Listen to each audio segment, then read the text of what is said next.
Oh man, look at all this traffic. Wow. Let's see here.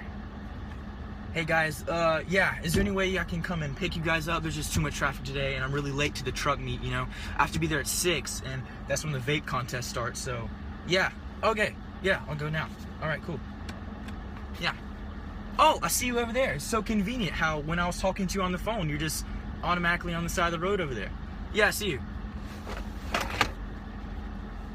Hey, get in, losers. We're going shopping.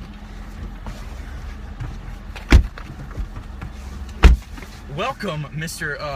John D. Rockefeller and Andrew Carnegie. How are you guys doing tonight? Great. How about you? Oh, that's pretty interesting stuff. So, Mr. Carnegie, I know that the fans at home, you know, watching this carpool karaoke right now, even though there will be no karaoke, they're really interested in you. And so, you know, where were you born, and when did you make it to the United States? Well, I was born in Scotland in 1835, and I immigrated to the United States with my parents in 1848. Wow, that's interesting stuff. Mr. Carnegie, what was your job before you became the richest man in America? Well, I grew up out of extreme poverty by hard work and the faith of God. In 1870, I became the superintendent of the Pennsylvania Railroad. Amen. Wow. And those are humble beginnings right there. Yeah, and so, yeah, when did your steel industry begin to take off? In the 1870s, I started manufacturing steel in Pittsburgh and soon destroyed my competitors by way of salesmanship and the use of latest technology. Wow, all right, stop talking. All right, that's enough from you, Mr. Andrew. Now it's time to talk to Mr. Rockefeller. How are you today, sir? I'm doing great. How are you? Wow, that's so nice. All right. So, Mr. Rockefeller, when were you born? I was born into a large family in upstate New York in 1839, and my personality was shaped by my con father and religious mother. Oh, okay, cool. What was early business like in the industry? Well, in 1859, the first oil well was drilled by Edwin Drake, and 4 years later, I founded a company called Standard Oil Trust. I understand that you have two very different ways of monopolizing your industry. What was your way, Mr. Carnegie? I used a business strategy called vertical integration, which meant that my company would control every stage of the industrial process, from mining the material to transporting the product.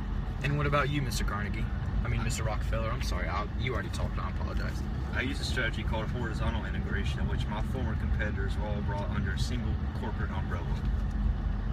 And how successful was your business, Mr. Well, Carnegie? the U.S. Steel Corporation employed 20,000 workers and produced more steel than all the mills in England. Wow, that's interesting stuff. How are you able to produce all that steel? We used the Bessemer process, which involved blasting air through molten iron to make steel. And how successful was your business, Mr. Rockefeller? By controlling the supply and prices of oil products, my profit soared to $900 million.